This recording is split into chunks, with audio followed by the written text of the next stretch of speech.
ronquido. Todo estaba en silencio en la granja. Perro estaba dormido, gato estaba dormido, vaca estaba dormida, oveja estaba dormida, cerdita estaba dormida y todos los cerditos también. Todo estaba en silencio hasta que ronquido.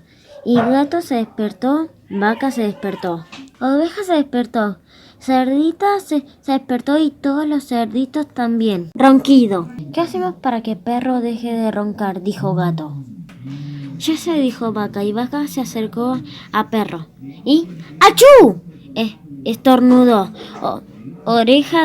en la oreja de perro. Ronquido. Ya sé, dijo oveja y oveja se acercó a perro y ¡bu! Gritó en la oreja de perro. Ronquido. Ya se dijo gato. ¿Por qué no le cantamos? Tal vez así deje de roncar y nosotros podamos dormirnos otra vez.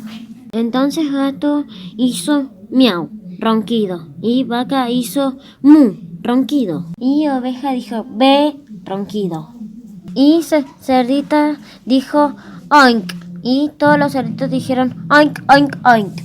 Luego al salir el sol, gallo se despertó y cantó cocorocó, y perro se despertó sobresaltado, corriendo por el camino después de un sueño tranquilo y reparador. Pero gato, vaca, oveja y cerdita y los cerditos estaban tan cansados que dormían.